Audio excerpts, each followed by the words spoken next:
नमस्कार साथियों। Current electricity की आज ये हमारी दूसरी क्लास है। और जैसा कि मैंने पहले क्लास में ही बहुत सारी चीज़ें कवर किया था। आज मैं जो चीज़ पढ़ाने वाला हूँ पहले बता देता हूँ कि मुझे पढ़ानी क्या क्या है। नंबर एक, इधर देख लेते हैं। नंबर एक, करंट डेंसिटी पढ़ाएंगे। करंट डेंसिटी क्या होता है वो पढ़ानी है। नंबर दो, ओम्स लॉ। नंबर तीन, series and parallel combination.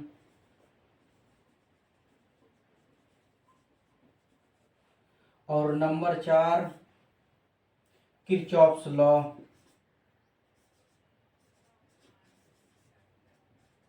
Kirchhoff's law, ठीक है, किरचॉफ्स लॉ। और ये चारों कॉन्सेप्ट जो है, ये चार चीजें क्या क्या है। एक, करंट डेंसिटी पढ़ना है, ओम्स लॉ पढ़ना है, ओम्स लॉ का ग्राफ भी देखना है, सीरीज कॉम्बिनेशन पैरेलल कॉम्बिनेशन देखना है, और किरचॉफ्स लॉ देखना है, ठीक है। तो हम लोगों का स्पेसिफिक टारगेट रहेगा कि आज इतने चीज़ें पढ़नी है, ठीक है। क्या होता है, क्या होता है ये करंट डेंसिटी क्या होता है, ठीक ना। करंट डेंसिटी क्या होता है, कोई आइडिया। ये पहला ऐसा टॉपिक है जो लगता है कि अदिश राशि है लेकिन है सदिश राशि, ठीक है। हम लोग कहते हैं, ध्यान देना, हम लोग कहते हैं कि एक स्पेसिफिक अगर कोई काट लेते हैं कोई वायर का, इससे अगर करंट पास कर रहा है, इधर से करंट पास कर रहा है, ठीक है, करंट पास कर रहा है, और ये इसको अगर हम बैटरी से जोड़े हुए हैं, ठीक है, बैटरी से जुड़े हुए हैं,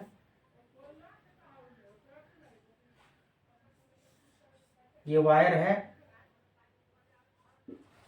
ठीक है। ध्यान देना, इससे जब करंट पास कर रहा है, ये बात किस पर डिपेंड कर रहा है, ये इस वोल्ट पे डिपेंड कर रहा है ना। ये वोल्ट जितना तगड़ा होगा करंट उतना ही ज़्यादा होगा। क्लियर है बात। ये वोल्ट जितना ही तगड़ा होगा उतना ही ज़्यादा करंट होगा। हालांकि ये ओम्स लॉ में बताएंगे कि किस तरह से ये वोल्ट जो है ज़्यादा होने से करंट ज़्यादा हो जाता है। मेरा कहने का मतलब ये है कि ये जो वोल्ट है अगर बढ़ा रहे हैं तो करंट बढ़ रहा है। इसका मतलब है कि वोल्ट जब कम है तो करंट कम है। इसका मतलब ये हुआ कि एक स्पेसिफिक काट से, अगर यहाँ पर वायर की बात करें तो वोल्ट जैसे ही कम करेंगे तो इस एरिया से, अगर इसको थोड़ा सा एरिया इसको ए का दें तो यहाँ से एरिया से जो है क्या हो जाएगा, करंट का फ्लो घट जाएगा।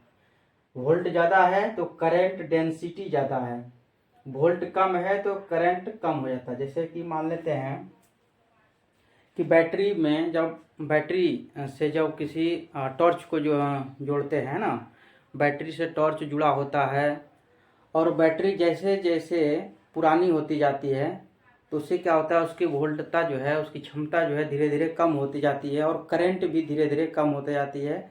और हम लोग देखते हैं कि बल्ब भी जो है अब धीमा जलने लगा है ना। क्या होता है, बल्ब भी धीमा जलने लगता है।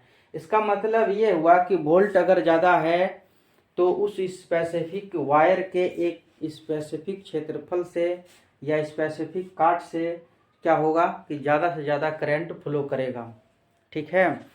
अब देख लो यहाँ पर क्या लिखा हुआ है, किसी चालक में किसी बिंदु पर, किसी चालक में किसी बिंदु पर स्पेसिफिक, देखो, प्रति एकांक क्षेत्रफल, प्रति एकांक क्षेत्रफल से अभिलंबवत, अभिलंबवत था, हम लोग ये काट लिए थे और ये इसके लंबवत ही तो करंट जा रहा था ना, इसके लंबवत ये एरिया था, इस तरह से था, और इधर से ही क्या हो रहा था, करंट पास कर रहा था, लंबवत पास कर रहा था। वही करा है कि अभिलंबवत गुजरने वाली विद्युत धारा, को उस बिंदु पर धारा का घनत्व कहते हैं। इसी बिंदु पर, इस बिंदु पर क्या कहेंगे, उस धारा का घनत्व कहते हैं।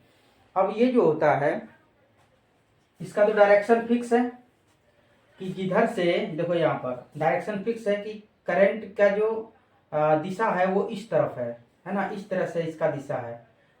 तो करंट का जो डेंसिटी है, करंट डेंसिटी है, उसका भी दिशा किधर ही है, इलेक्ट्रिक करंट के दिशा में ही है ना। करंट डेंसिटी की दिशा इलेक्ट्रिक करंट के दिशा की तरफ ही होती है। क्लियर है बात। और यहाँ पर देख लो, इसको जे से रिप्रेजेंट करते हैं। किससे रिप्रेजेंट करते हैं, जे से प्रदर्शित करते हैं। और इसको अगर हम लिखना चाहें तो किस तरह से लिखेंगे, जे बराबर आई अपन ए, है ना, आई अपन ए। और इसका मात्रक होता है, जिससे इसके लिए एम्पियर लिखेंगे और इसके लिए मीटर स्क्वायर, एरिया का मीटर स्क्वायर लिखेंगे तो एरिया पर मीटर स्क्वायर हो जाएगा। ठीक है।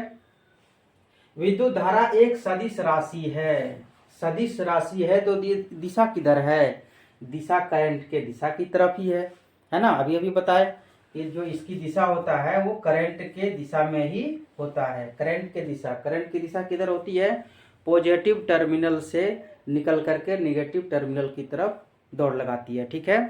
करंट की दिशा किधर होती है, पॉजिटिव टर्मिनल से निगेटिव टर्मिनल की तरफ। जबकि इलेक्ट्रॉन की दिशा किधर होता है, निगेटिव टर्मिनल से पॉजिटिव टर्मिनल की तरफ। मैं ऐसा इसलिए कह रहा हूं क्योंकि आगे जब हीटिंग इफेक्ट पढ़ाऊंगा तो मैं बताऊंगा कि किस तरह से इलेक्ट्रॉन पॉजिटिव टर्मिनल से टकराती है और वहां पर हीट जनरेट होता है, वायर में जो है हीटिंग आता है और एनर्जी जो है कंजम्पशन होता है वहां पर। तो अभी हम लोग को ध्यान रखना है ये कि ये जो इलेक्ट्रिक करंट की दिशा है वो पॉजिटिव टर्मिनल से निगेटिव टर्मिनल की तरफ होता है और जो इलेक्ट्रिक डेंसिटी है उसकी दिशा भी पॉजिटिव टर्मिनल से निगेटिव टर्मिनल की तरफ ही होता है। ठीक है। इसका मतलब करंट के दिशा में ही होता है। तो ये हो गया कौन चीज, ये हो गया करंट डेंसिटी। और करंट डेंसिटी क्या होता है, ये एक सदिश राशि है। सदिश राशि के लिए दिशा चाहिए, जो कि दिशा वही है, करंट की दिशा में ही है। और धारा घनत्व की दिशा विद्युत धारा की दिशा में होता है, तो लिखा हुआ है ही। ठीक है। अब थोड़ा सा और आगे बढ़ते हैं, है ना, क्योंकि कल के क्लास में हम लोगों ने देखा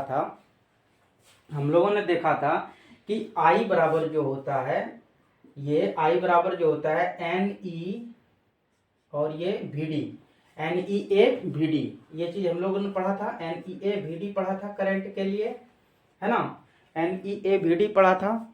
तो अब हम लोग देखेंगे कि ये करंट डेंसिटी का, है ना, क्योंकि इसमें भी एरिया आ गया है। देखो जे बराबर आ गया है ना I अपन A, और एरिया इसमें भी है।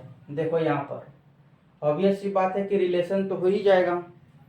तो हम लोग अभी पढ़ेंगे कि करंट डेंसिटी और ड्रिफ्ट वेलोसिटी दोनों में रिलेशन क्या होता है। ठीक है। यहाँ पर आ जाइए। तो ये रिलेशन है, देखो, इलेक्ट्रिक डेंसिटी और ये ड्रिफ्ट वेलोसिटी। I बराबर ये होता है और J बराबर I अपन A। तो यहाँ पर J के लिए क्या रख दिए, J के जगह पर ये I जो है, I की जगह पर J का जो है यहाँ पर वैल्यू रख। देखो क्या किए, ये J और ये I अपन A, तो I के जगह पर ये पूरा का पूरा वैल्यू रख दिए। ऐसा करने पर A और A कट गया, तो आया क्या, J बराबर आया NE VD। ठीक है। और VD बराबर इधर करेंगे तो VD बराबर क्या आ जाएगा निकल करके, J अपन NE, जो कि यहाँ पर लिखा हुआ है। ये एक रिलेशन माइंड में रखना है कि ड्रिफ्ट वेलोसिटी और इलेक्ट्रिक करंट के बीच में क्या रिलेशन होता है। क्या होता है, जैसे कि हम लोग देखे थे कि पिछली कक्षा में NEA VD ये जो होता था I के लिए हम लोग निकाले थे, और यहाँ पर J बराबर जो है I अपन A निकाले। और इसी में जब J बराबर जो I अपन A है तो I के जगह पर NEA VD जब रख देते हैं, A और A कट जाता है और कटने के पश्चात जो है ये J बराबर आ जाता है NEA VD। ठीक है। और ये VD अगर निकालना है तो ये J अपन NE, ये न्यूमेरिकल बनाने में जो है, न्यूमेरिकल सॉल्व करने में जो है ये हेल्प करेगा। क्योंकि यहाँ से एक रिलेशन दिख रहा था इसलिए मैंने लिख दिया। ठीक है। ध्यान रखना है आप लोगों को। अब नेक्स्ट जो है हम लोग पढ़ेंगे ओम्स लॉ के बारे में। किसके बारे में, ओम्स लॉ के बारे में। किसके बारे में पढ़नी है? ओम्स लॉ के बारे में, जो कि इंट्रोडक्शन में ही बताया था। ठीक है, तो इसको मिटा लेते हैं। चलिए मैंने रब कर दिया। अब हम लोग पढ़ेंगे ओम्स लॉ। क्या कहता है ओम्स लॉ? ठीक है, ओम का नियम, ओम का नियम जिसको क्या बोलते हैं? Ohm's law.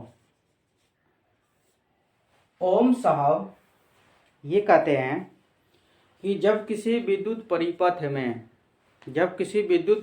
में इलेक्ट्रिक पोटेंशियल है ना, पोटेंशियल डिफरेंस को अगर हम बढ़ा देते हैं तो विद्युत धारा बढ़ जाती है। उनका कहने का क्या मतलब हुआ? उनका कहने का मतलब हुआ कि अगर V बढ़ा देंगे तो उस सर्किट में I भी बढ़ जाएगा। ठीक है, कहने का मतलब ये हुआ, ध्यान देना। जैसे कि मान लेते हैं यहाँ पर एक सर्किट जो है मैं बना लिया। ठीक है,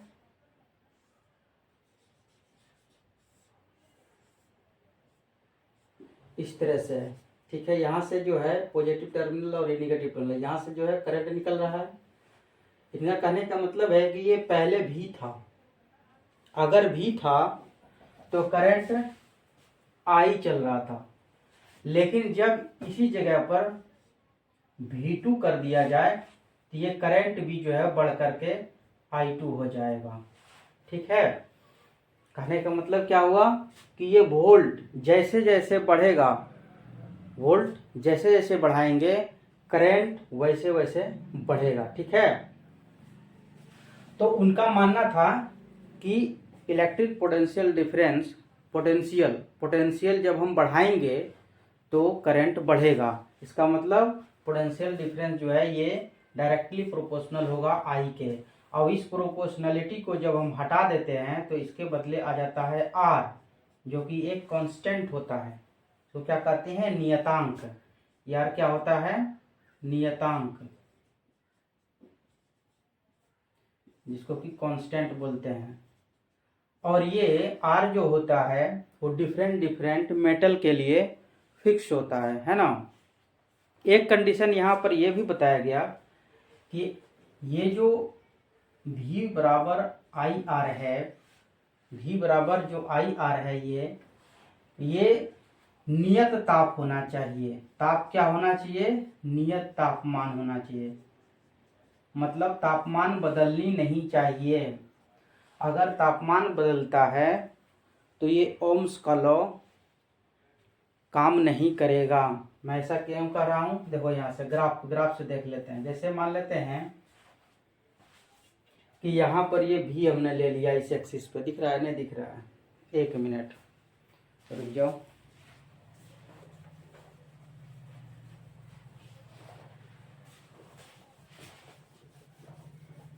थोड़ा सा ग्राफिकली देखते हैं कि टेम्परेचर बढ़ाने पर ओम्स लॉ किस तरह से काम करना बंद करता है। देखना, ये यहाँ से भी है और ये यहाँ से आई है। ठीक है, और ये जब देखते हैं आइडियल कंडीशन में, कब? आइडियल कंडीशन मतलब यहाँ पर क्या होगा? ताप जो है, टेम्परेचर जो है वो कांस्टेंट है, टेम्परेचर चेंज नहीं कर रहा है। ऐसी स्थिति में टेम्परेचर चेंज नहीं कर रहा है तो ये ग्राफ जो है वो इस तरीके से जाएगा, सीधे जाएगा। ठीक है, और सीधे जाएगा और इसका स्लोप क्या बताएगा? मान लेते हैं कहीं पर इसका अगर हम स्लोप निकालना चाहें तो इसका जो स्लोप होगा, ये जो भी आई ग्राफ है, ठीक है, इसका जो स्लोप लेंगे, यहां से भी ले सकते हैं, कोई दिक्कत नहीं है। ये स्लोप, ये कह दे कि ये थीटा, पर यहां से भी ले सकते हैं, कोई दिक्कत नहीं है ना। ये जो स्लोप होगा भी आई ग्राफ का स्लोप,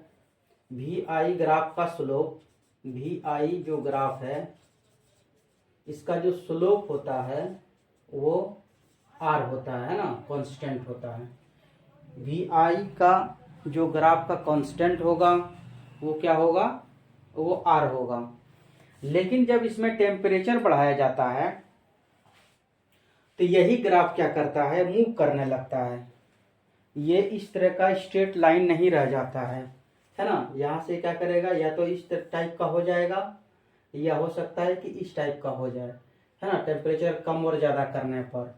तो इस प्रकार से हम लोग देखते हैं कि ओम्स लॉ आइडियल कंडीशन में ही काम करता है, टेम्परेचर फिक्स रहे तभी ये काम करता है ना। और अगर हम ये मान लें कि पूरे कंडीशन में ओम्स लॉ जब हम पढ़ रहे हैं तो हम मान लेते हैं कि अभी से ये जो टेम्परेचर है इसको हमेशा फिक्स रखेंगे, ठीक है।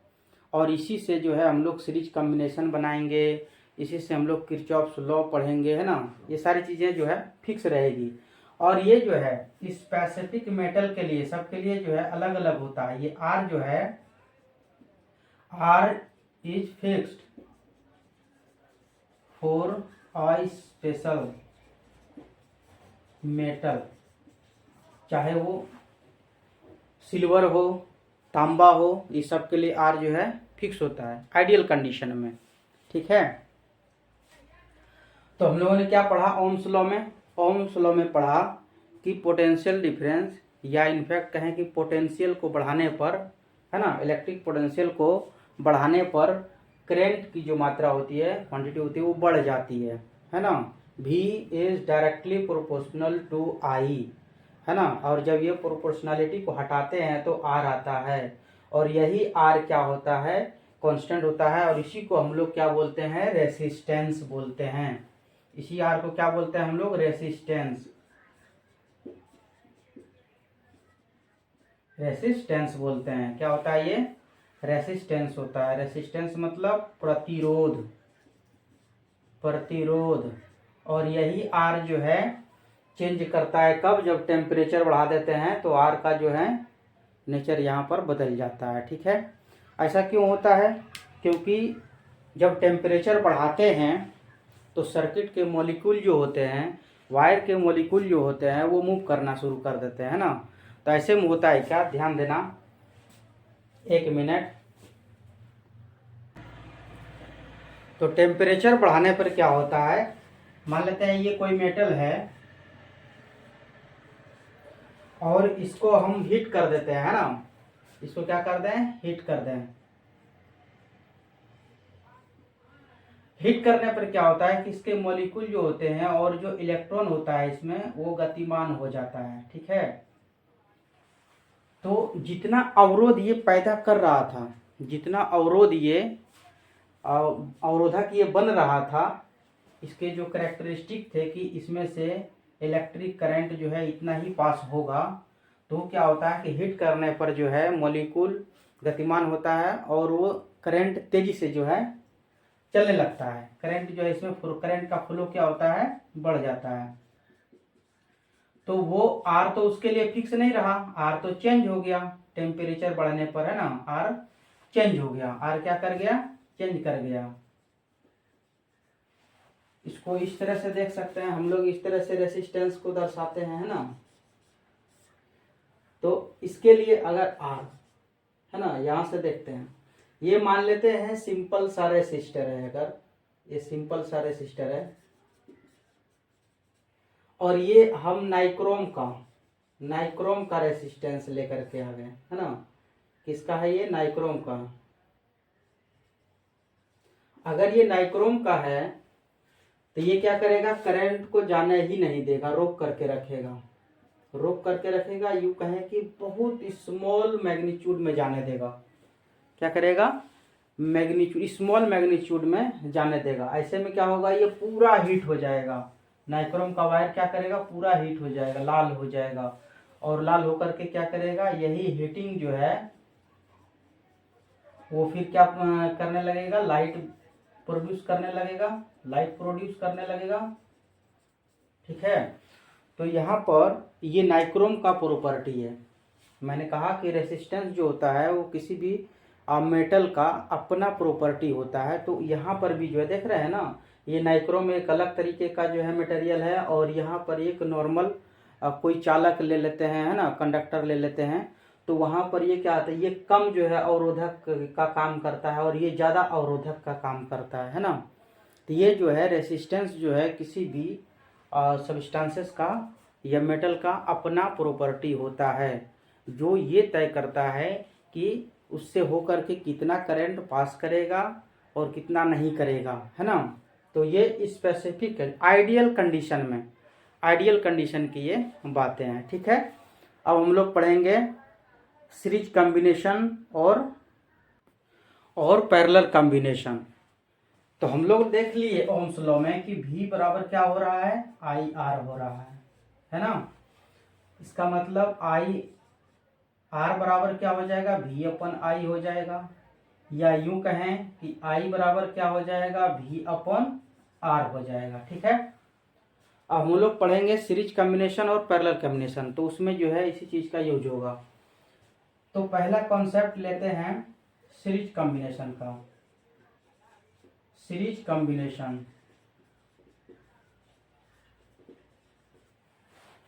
सीरीज कॉम्बिनेशन है ना।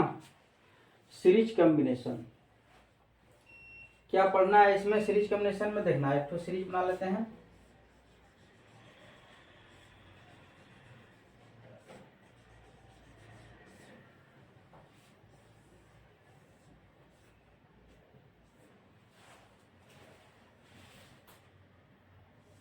अब चूंकि ये सीरीज में है तो सारे जगह पर करंट क्या होगा, सेम होगा।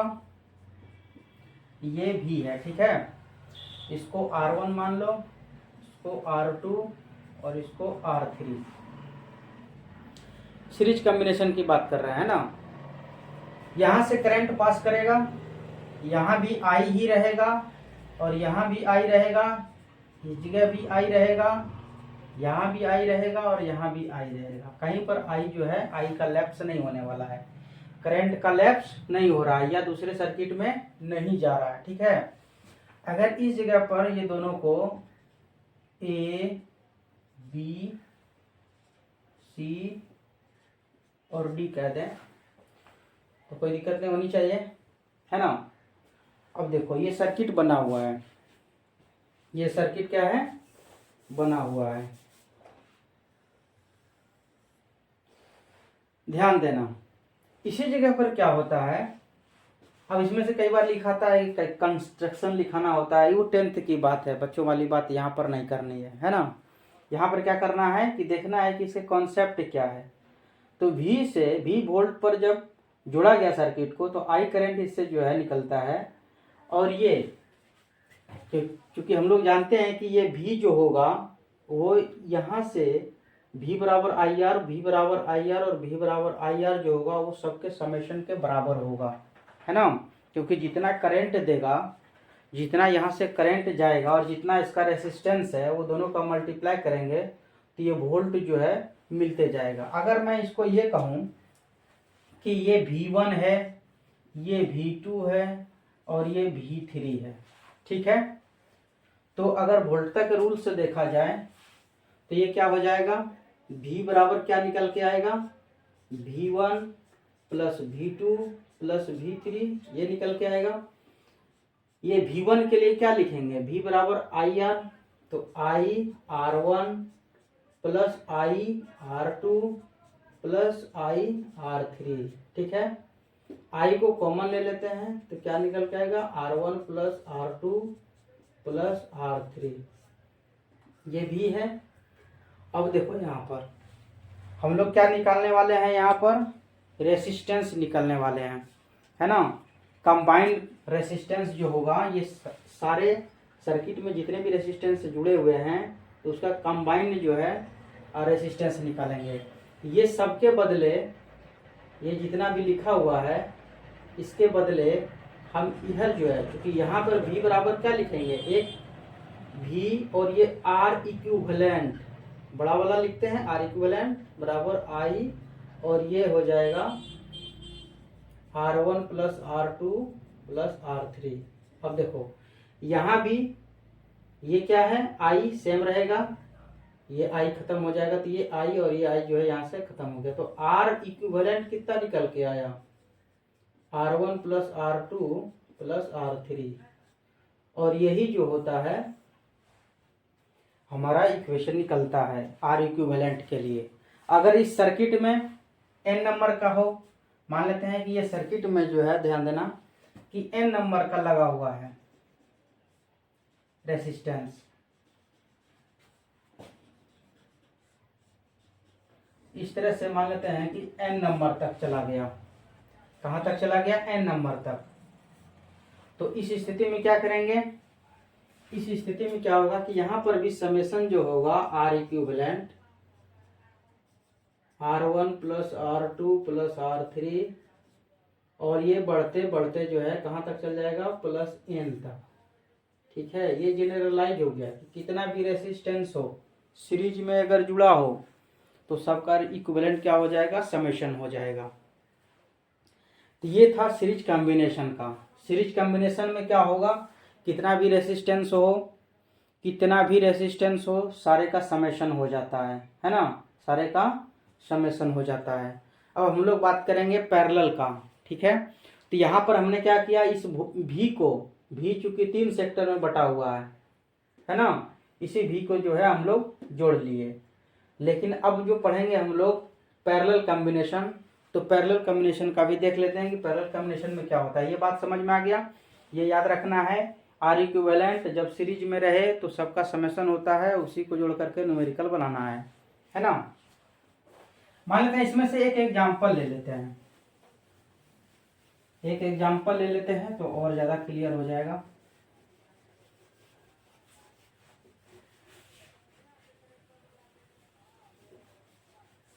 देखो, एक छोटा सा क्वेश्चन जो है लेते हैं। ठीक है, यहां से ये भी है, ये भी मान लेते हैं कि 20 वोल्ट है, और ये आर न लिख करके अब लिखते हैं क्या? ये एक 5 ओम का है और ये 5 ओम का है। ठीक है, अब मुझे यहाँ पर आई पता करना, आई नहीं दिया हुआ है ना, आई नहीं दिया हुआ है। तो हम लोग आर इक्विवेलेंट पहले निकाल लेंगे कि आर इक्विवेलेंट क्या होगा? R1 प्लस R2, वो क्या है? 5 और 5 यानी कि 10 ओम है। 10 ओम हो गया। भी कितना दिया हुआ है? भी दिया हुआ है 20 वोल्ट। तो आई निकालना है, तो हम लोग क्या जानते हैं? भी बराबर होता है आई आर। तो आई बराबर क्या हो जाएगा? भी अपन आर, और भी कितना है? 20 वोल्ट, और आर कितना है? 10 ओम। तो यहां से क्या निकल के आ जाएगा? 2 एम्पियर, 2 एम्पियर का करंट निकल के आएगा। तो यहाँ पे क्या निकला? वोल्ट पर ओम, वोल्ट पर ओम, है ना।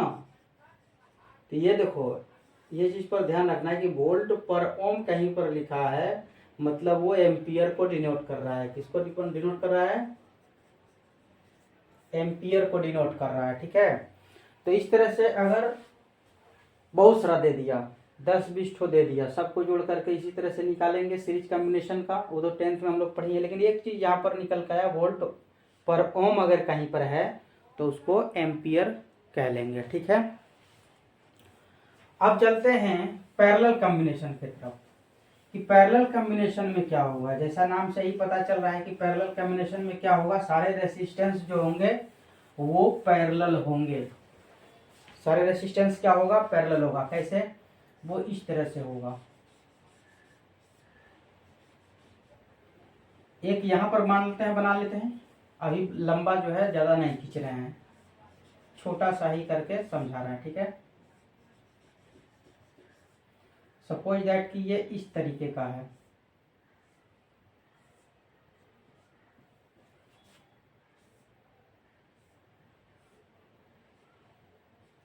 ना।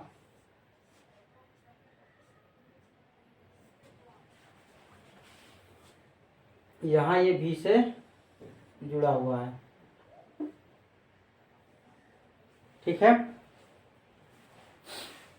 ये है भी, ये जिस तरह से था R1 R2 और ये R3, यहां से I करंट निकला। अब देखो, इस बिंदु पर जब आया, यहां पर इसको P कह देते हैं, इसको Q कह देते हैं, है ना। तो जब P बिंदु पर आया यहां से करंट, तो ये करंट क्या करेगा? ये 3 सेक्टर में बट जाएगा। I1 इधर चले जाएगा, I2 और ये I3। ऐसा क्यों हुआ? क्योंकि करंट जो है यहाँ आने के बाद 3 भाग में बटा क्यों? क्योंकि रेसिस्टेंस अलग अलग है ना।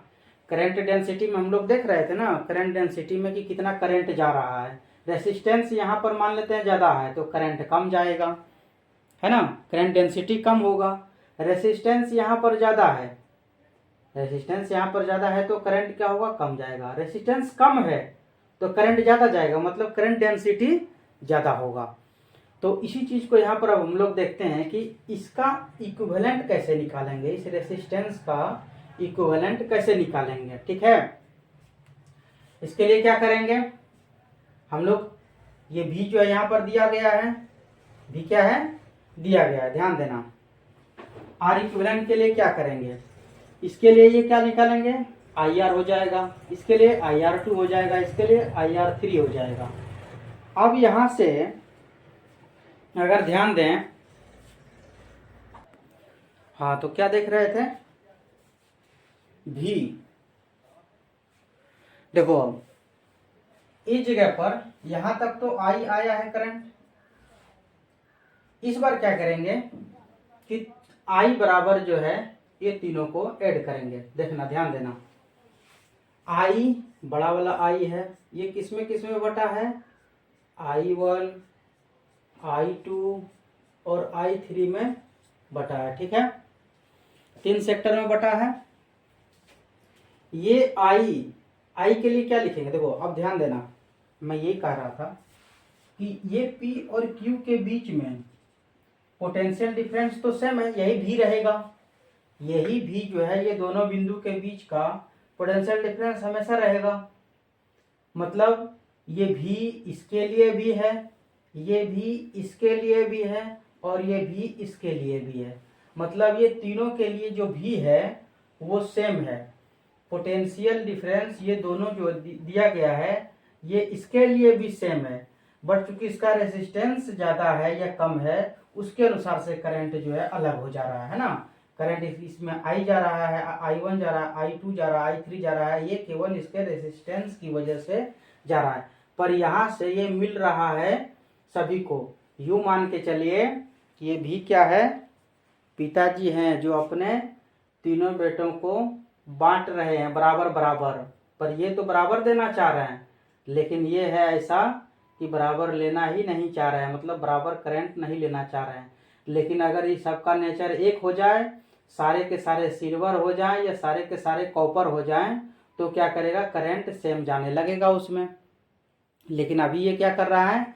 ये जो है करंट यहाँ से देना तो चाह रहा है सेम, पर ये रेसिस्टेंस अलग अलग है, इस वजह से वो बराबर लेना नहीं चाह रहा है।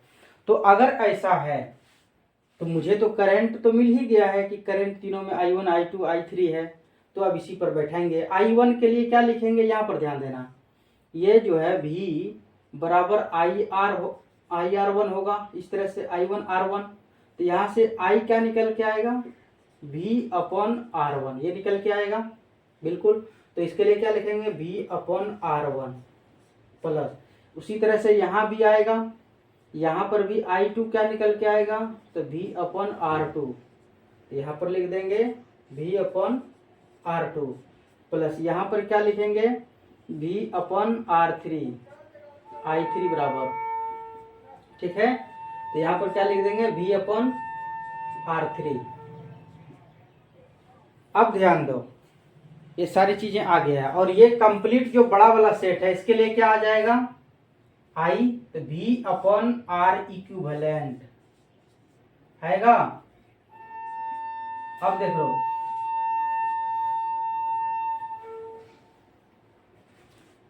अब उसी चीज को कॉमन ले लेते हैं। यहाँ पर ये V को कॉमन ले लो, तो क्या आ जाएगा? 1/R1 plus 1/R2 plus 1/R3, और ये क्या आ जाएगा? V कट जाएगा तो 1/R इक्विवेलेंट।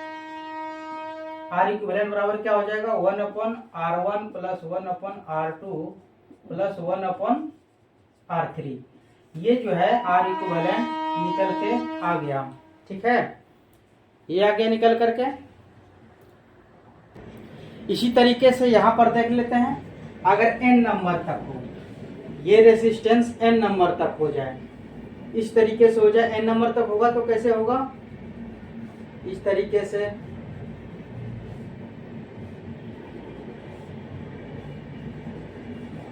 और इस तरह से ये n नंबर तक चले जाए, है ना, और सब तो जुड़ेगा एक ही सर्किट से,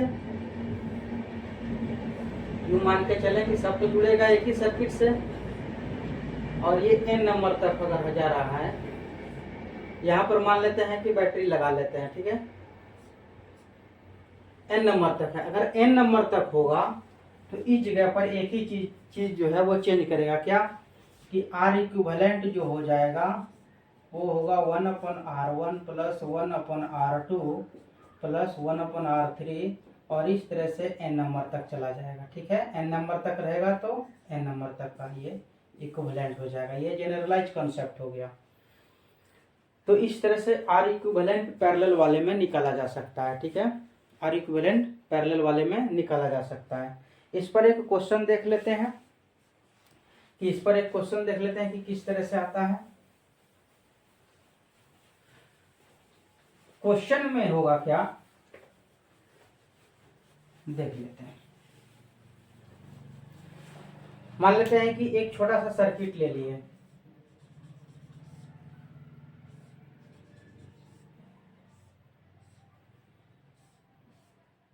और इसको फिर से वही एग्जांपल, ये 20 वोल्ट का ले लेते हैं, और ये जो R1 है ये 5 ओम और ये भी 5 ओम ले लेते हैं, ठीक है।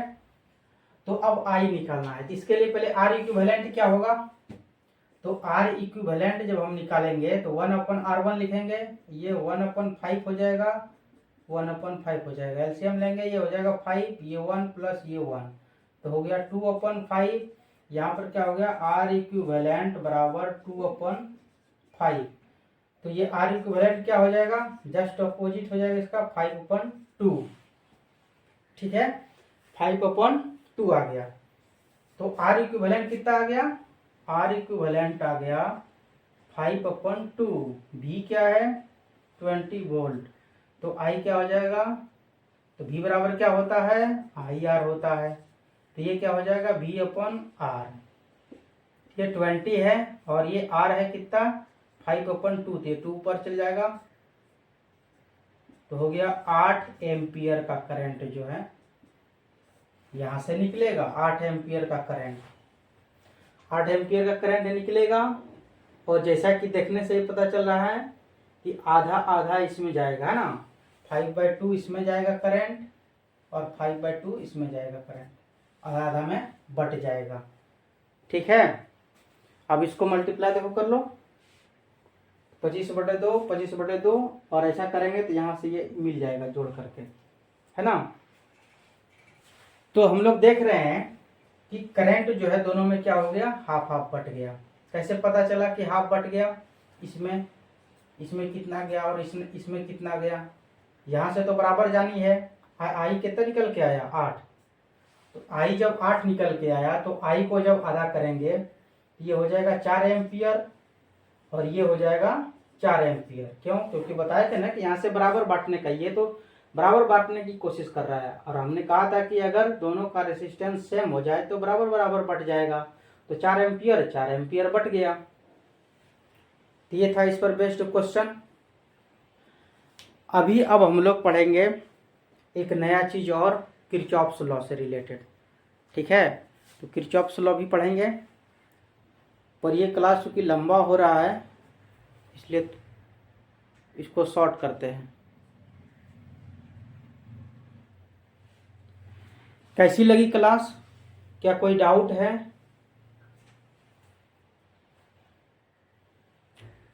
होगा तो कमेंट कर देना। क्लास को यहीं पर अंत करते हैं। जय हिंद।